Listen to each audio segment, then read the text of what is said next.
What's up, Reject Nation? It's been a while since we checked out a new Rockstars video, and if it's going to be Easter eggs and breakdown, who better than them? For Morbius, all those references with the minor ones that we already caught during our trailer reaction, but those were minor. This is 20 minutes long. You know, there's a lot more things to mine from there as Voss is just chiseling away at that trailer. I'm excited to check this out, guys. Let's see what's in store. Hit that like button if you end up enjoying our reaction. Let's do it.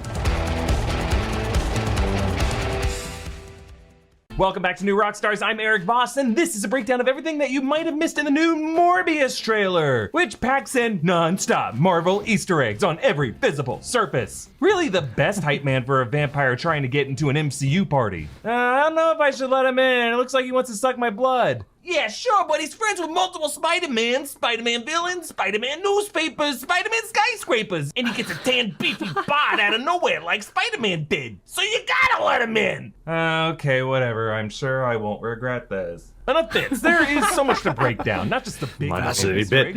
Mind if we have a 3C intro? That could clue you into this studio's bigger plan for how all of these titles may be connected to the MCU and Spider-Man No Way Home. So let's get started.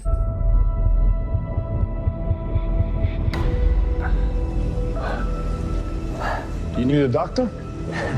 I need a doctor. The trailer opens with a helicopter lifting Morbius and some equipment into a remote jungle island. That chopper's numbered N9747P, which is actually a common stock registration number seen on aircraft in a lot of movies. Cars 2, Casino Royale. It's really the Bart the Bear of movie aircraft numbers. It's like 555 for telephone numbers.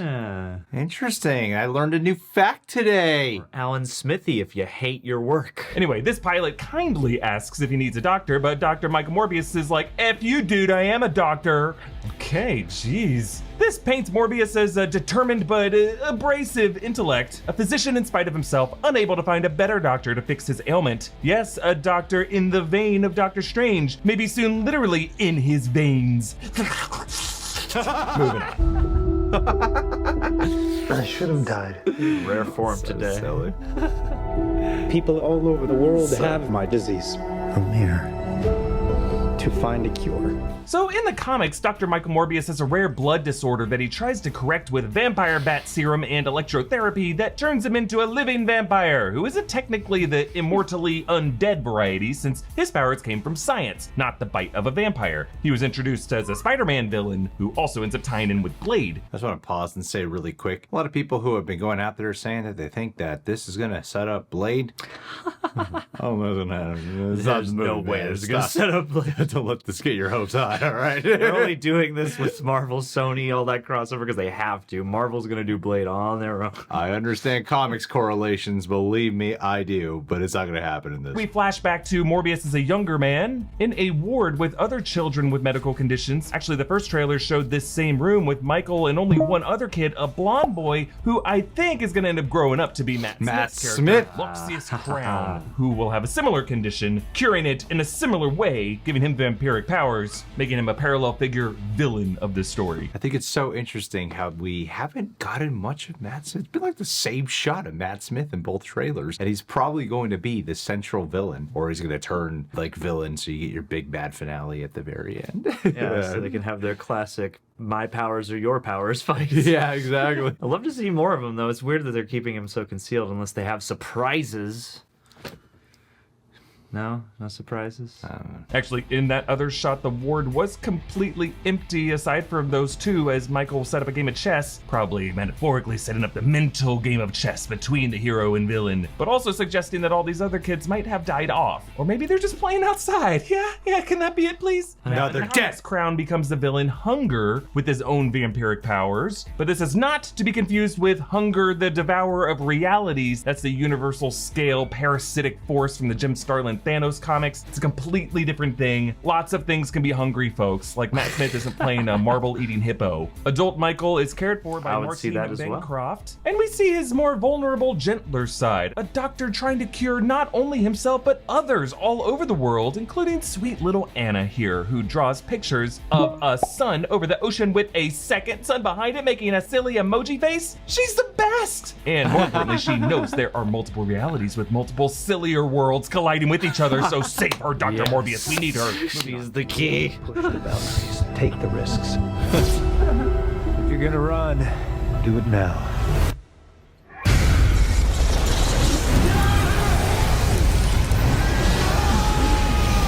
Morbius slices his hand as he stands inside this cage with harp-like wires that, in the overhead shot of the swarm, you can see glowing blue, meaning it's emitting a special frequency that attracts these bats. It's not the blood that's drawing them in, it's the frequency. This actually might remind you of Hooper trying to attract the shark in Jaws by putting himself in a cage in the water. You go in the cage, cage goes in front of the cave, bats in the cave. Farewell and adieu to ye fair Dr. Michael. Moving on. Dr. Michael Morbius, you've been missing for 2 months. Then you were found on a container ship that washed up off of Long Island.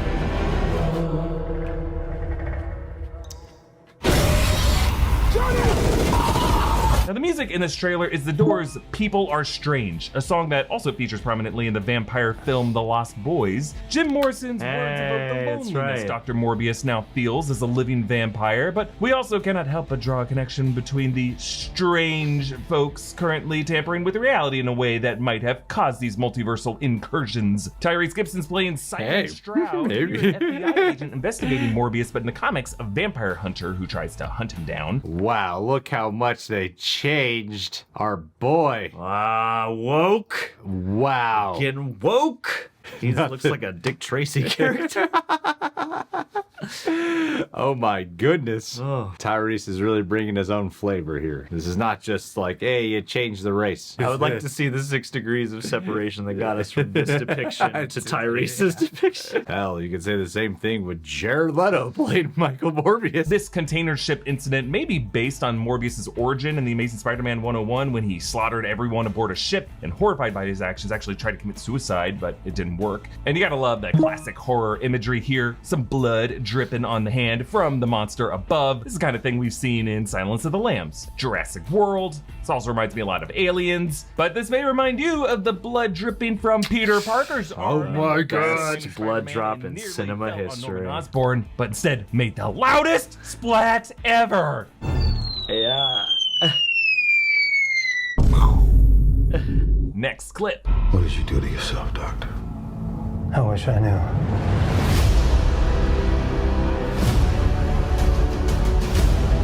I went from dying to being more alive than ever. So in the New York skyline is the Horizon building. Horizon Labs is from the Spider-Man comics. This is a facility where Peter Parker tinkers on his Iron Spider armor, later leading to the Alchemax Corporation, which is how we get Spider-Man 2099, Miguel O'Hara. But also in the comics, Peter Parker takes Dr. Morbius here. This could be a place where maybe the two people meet. But they do include the Rising Sun logo here, which could be connected to those Rising Suns of Anna's drawings. I'm obsessed with these. Could she be a Horizon test subject suffering from an experiment gone awry?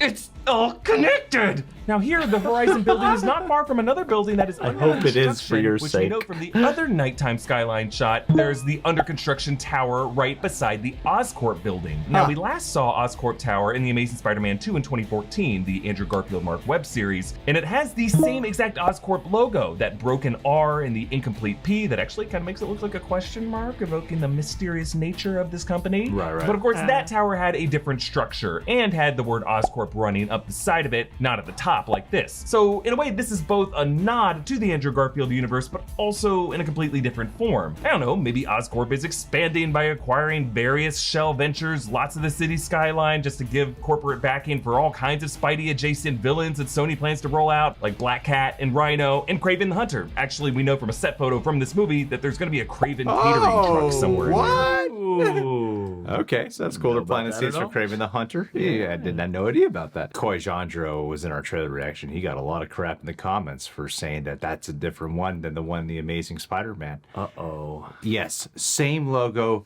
different building. Some people might still go, but it's the same logo. It's got to be the same one. I'm like, you would have to have built a brand new building and have to build a brand new logo.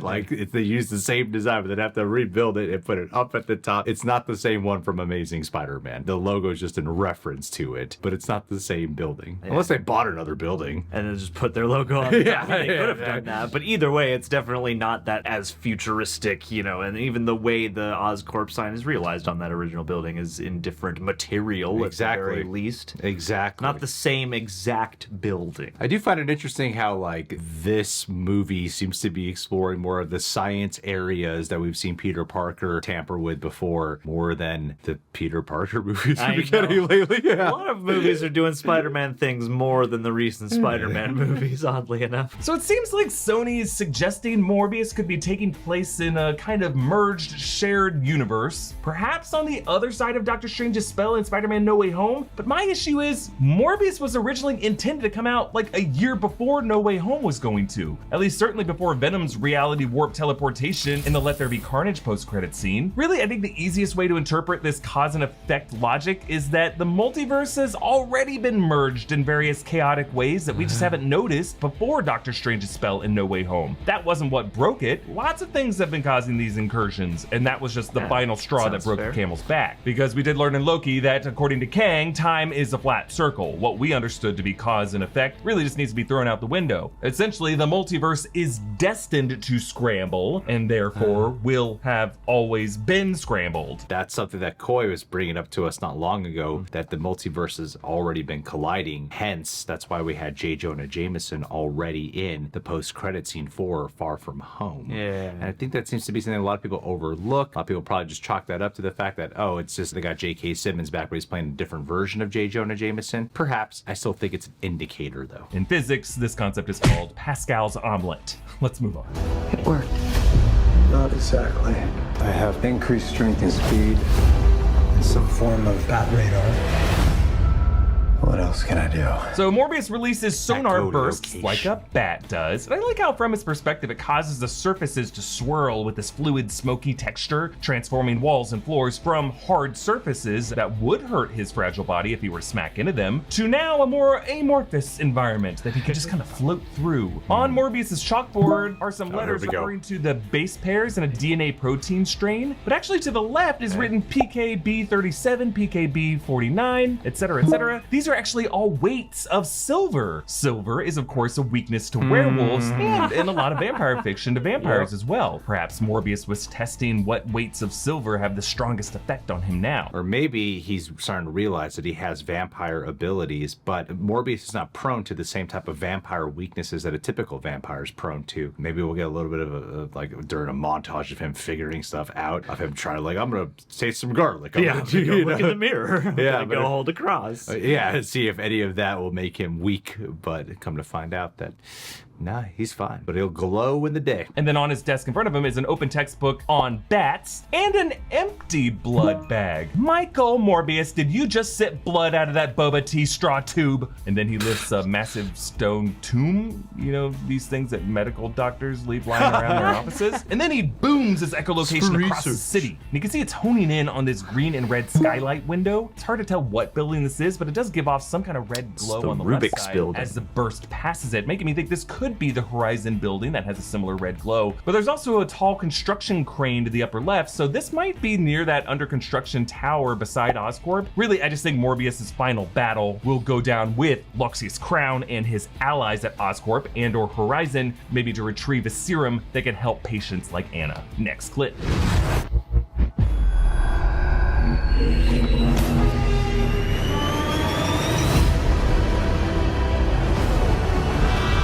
Okay, here Morbius, wearing his orange prisoner jumpsuit, so I'm guessing this is part of his escape from police custody, uses his powers in a subway tunnel. You can see the sonic energy flowing past him as he's in a wind tunnel. His earlobes wrinkle over like those of a bat, I suppose, which looks like they're reacting to the sound, but it's worth noting that our earlobes aren't the part of our body or bat anatomy that absorbs the sound through the tissue. That is actually the inner ear, an auditory nerve. Mammal ears have these funnel and cone shapes to direct sound inward, but whatever, I guess the wrinkling makes him look more bat-like. And as You he know floats so ahead of much, the subway Eric. train, you can see someone running after him on the platform. It looks like Al Madrigal's character, FBI agent Rodriguez, but it also does match the shot of Matt Smith later on in the trailer on this train platform. He might be in this location too. I'm wondering if this sequence might play out like the New York subway scene in the movie Ghost. Remember when Patrick Swayze finally learns to channel his undead powers? And I just mentioned Ghost because it is really the only film I can think of to successfully mix the tones of supernatural horror with comedy and action and romance and morality play as this movie, Morbius Living Vampire, is trying next to do. Ghost. Looks like, God, that scene in Ghost with Vincent Schiavelli as that tragic subway ghost, terrifying. His mental breakdown, just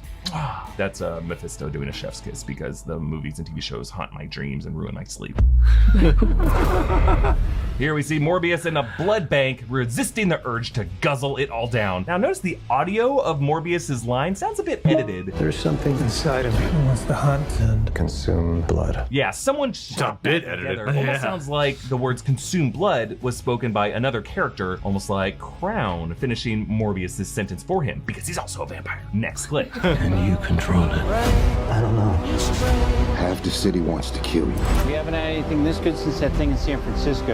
The great Jared Harris appears as Michael's mentor figure, perhaps the character Emil Nikos from the comics, who is part of Dr. Morbius's past as a kid from Greece. Then Looks there's like this him. crime scene from that subway station overseen by Agent Stroud and Rodriguez with these dead patrol officers. Yikes. I'm thinking Morbius could have fled into the subway when he escaped, but then Crown might have killed these cops to make it look like it was Morbius, and did this also to hide his own vampiric powers. I feel like he's 100% right about that. But I was hoping that it would actually be Morbius did it. Like lost control. I feel like that'd be a more challenging film to get on board with an actual anti-hero person who's having a difficult time controlling his urges. Imagine the psychological struggle he'd be going through. That's my concern about this movie. They're not really going to do that. Yeah. So it's going to be exactly what Eric predicted. I They're feel gonna like make he's it 100% right about easy that. for you to get on board with it as possible. Yeah. Don't let the anti-heroes be too villainous. But I hope for your version. I'll be pleasantly surprised if they go more towards what I'm hoping for versus the very predictable route. But then the big detail, Morbius reads a Daily Bugle newspaper with the same print edition masthead from the Sam Raimi Spider-Man movies and from Venom Let There Be Carnage. Headline, Dr. Michael Morbius apprehended for vampire murder. Underneath, in a shocking turn of events, world-renowned medical genius Dr. Michael Morbius has been arrested for murder. And then above it, 3 teaser headlines, Finding the Truth Within, told in his own words, Rhino on the loose, zoo hoax fools us all, and Black Cat, friend or foe. Something I didn't realize before, because when I saw Rhino on the list, I'm like, okay, is this saying it's tied to the Amazing Spider-Man universe? Actually, you know that the Rhino in Amazing Spider-Man is this big, like, mecha rhino. So it has to be a rhino, and I'm sure Eric's going to go into this, and I'm just trying to get something in here before he says it. If you're saying zoo hoax fooled us all, it could be that that's a different rhino, one who actually has more of the traditional More of suit. like an organic, looking suit. Yeah. Where he can fool people thinking it's an actual rhino. That'd be fun. So it's probably a different rhino. Now you can definitely read these as teases for the existence of Spider-Man villain Black Cat, Felicia Hardy, in this universe. Hardy was actually played by Felicity Jones in the 2014 film, and Sony has been planning a Black Cat spin-off movie for years. And then of course, Spider-Man villain Rhino, who was played by Paul Giamatti as a man in an armored suit in the 2014 film, though this headline reports it as a zoo hoax. I don't know what that is, so it might just be a wink for us. But I am sorry to do this, but as a nerd with a journalism degree, this newspaper is straight up goofy. I know on Twitter talking about this. From the other movies was a tabloid with a splashier full photo cover with inlaid block text, of course a parody of the New York Post. This version has the classic serious journalism 6-column layout, more text-based like the New York Times, with a serif text headline above the photo. Yet, despite this more serious design, the wording is full of bad practices even J. Jonah Jameson wouldn't allow. Dr. Michael Morbius apprehended for vampire murder is grammatically nonsensical. Is it saying Morbius murdered a vampire? Or is himself a vampire who murdered someone? Or murdered someone in the way a vampire would? I mean, I'm sorry, but these are the details newspaper editors are obsessed with. J. Jonah Jameson would totally be like, way too many words, use 2 or 3, max. Like, you would never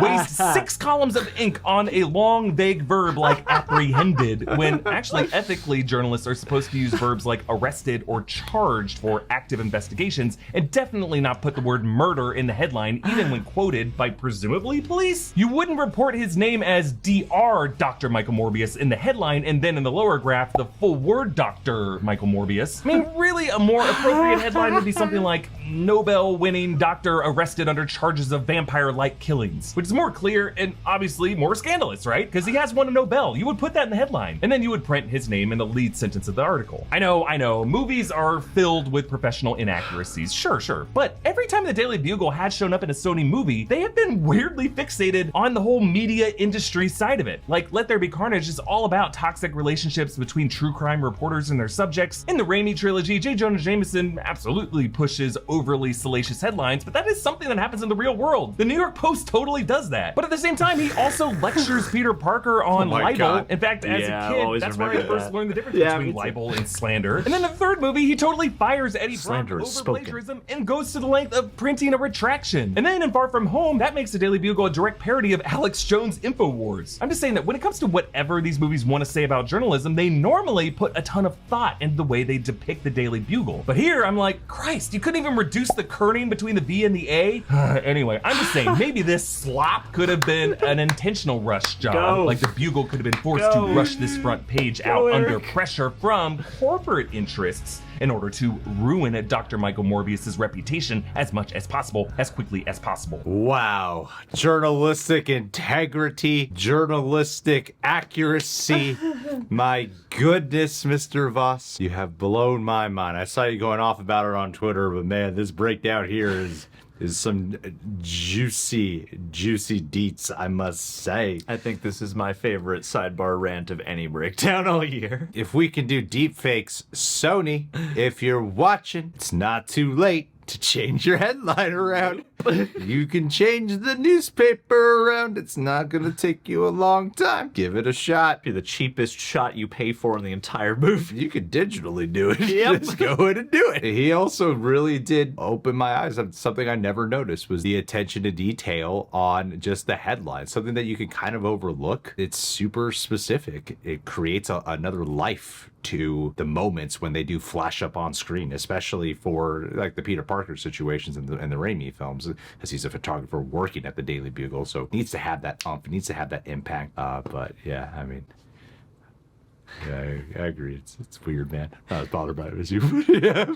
You didn't go to journalism school. That's the only difference. And then this park where Morbius was meeting with Jared Harris's character is now swarmed by police. And here, Stroud wears a kind of bionic enhancement on his arm, maybe something that assists with his vampire hunting, like retractable wooden stake claws, or I don't know, with that tubing, maybe something that could extract Morbius's blood. Then Agent Rodriguez garlic references juice. that thing in San Francisco, likely referring to the events of the first Venom film set in San Francisco. Remember that when the Life Foundation was exposed for human testing using alien goo? But I don't know, if this universe is connected to the MCU or even other Spider-Verses, would that crime really be the biggest event these FBI agents would be referencing over the past few years? I mean, depending on how deep in the MCU this movie's gonna try to be, we did have a freaking blip, and then arguably even bigger in San Francisco, you had Giant Man swimming around in the bay in Ant-Man the Wasp. You had buses flying all over the street in Shang-Chi, which we know from the social media in that movie was a viral event. But here Stroud finds an origami bat, I'm guessing a kind of calling card, left behind by Morbius at the sites of his good deeds. But it looks like it was folded from a note containing his chemical equations from his lab, maybe a message for the agents that he wants them to find. Moving on. Wants to control you. Hey, Dr. Mike, you and I should stay in touch. I'd do anything to save a life, but I don't know what I'm capable of.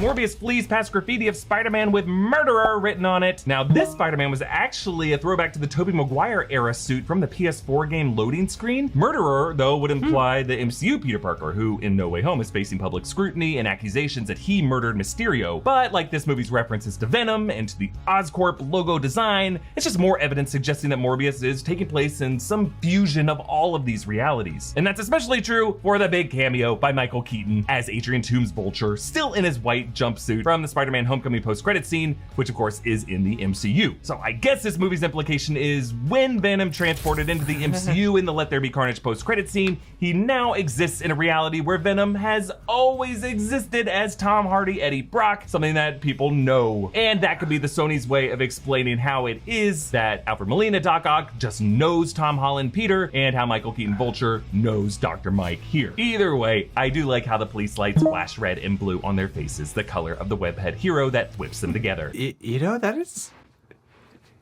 It is baffling that they were going to release this one before No Way Home. When you look at the trailer for No Way Home, it would look like there are implications that are happening in that trailer that could help answer some of this mishmash that's going on in this trailer. But the fact that this was going to come out before then, and I'm not even under the impression this movie's going to even try to explain itself. No, it's just and I going mean, to maybe let these that's things why. exist without even explaining it. I mean, I could see it being that way, and maybe as they, you know, further their Sony Spider-Man universe, they'll start to address it. But yeah, I mean, looking at all of the lead up to the multiverse we've had so far, it actually seems like a happy accident that they should have to remix it this way. Yes. Because, yeah, the Venom setup is so deliberate, and then obviously you got Spider-Man No Way Home, which is like the deep dive into really unpacking this. And then maybe by the time we understand it, we won't have to wonder so much while watching this movie. Then Morbius is fired upon by guards, bullets that Morbius dodges Matrix style. This actually looks like it could be part of an extended Kingsman style long take that goes in and out of slow motion. Next clip. Meets Nightcrawler. You save lives, you don't take them. Your Hippocratic oath. Or to destroy it.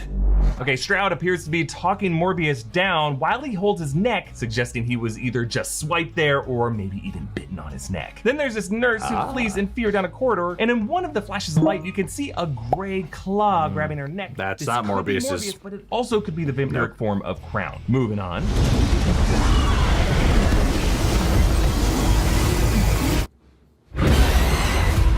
Money shot. Okay, a massive swarm of bats fills the space. At first, the camera is actually shown from the point of view of one of those bats, and then at the center of it all is Morbius's form. You can actually see a glimpse of purple behind him, probably part of his classic purple cape from the comics. And then we see Morbius's nasty boy roar. It looks like he's got some fresh blood on his teeth, telling us that he might have just taken a bite out of something or someone. Let's hope it was crime. And then we get the title, which, like all the title text in this trailer, has its inner life force lowered until it turns red, drained like blood from a vampire bite. And then on to the last clip. Who the hell are you, man? I am Venom. I'm just kidding. It's Dr. Michael Morbius at your service. Okay, Morbius foils what looks like a counterfeiting operation. You can see large printers and $100 bill designs on the screens. Morbius is impersonating Venom here, so he must be aware of that lethal protector from the West Coast and how he delivers vigilante justice with that terrifying monster face wink. I guess it's their equivalent of a... I can't pull that off. Now, in terms of world logic, it's just another curveball, right? I mean, I don't know. Has this Morbius met Venom? Or is Venom just like a famous vigilante in this world that people like to quote? Am I wasting my time questioning cinematic universe continuity when the studio thinks you can just reverse engineer this all with graffiti, a few jokes, a newspaper, and throwing money at Michael Keaton? I don't know. Like, folks, I think the Doors had it right. People are strange. No, you are 100% right. Because as like humorous as it was when I first said it, it did bring up questions of like, why would he do that? I know. Why specifically that character? Why specifically like so close to these, like, I don't know, how aware, how nationwide of a character is Venom now? To do like the I am Venom thing. It almost seems like it would hurt your ability to be clandestine. Like, it's going to bring a lot of unwanted attention your way because people are going to be on the lookout for Venom. I mean, I know the quote is "We are Venom," but at the same time, though, it is like a weird line to pull. He seems to be literally doing a poor man's impersonation of Venom at that moment. Yeah. So that's what was kind of odd to me. Is like, why would he know that? Yeah, maybe in this version, Venom's got like a web series or something like that. Web series. Hey, you can support New Rockstars by checking out our merch options at newrockstarsmerch.com. You can follow me on Instagram and Twitter at EAVoss, follow New Rockstars, and subscribe for breakdowns of everything you love. Thanks for watching. Bye. Word to your mother. I miss New Rockstars. I mean, I still watch plenty of their videos. Who else reacted to any of their videos?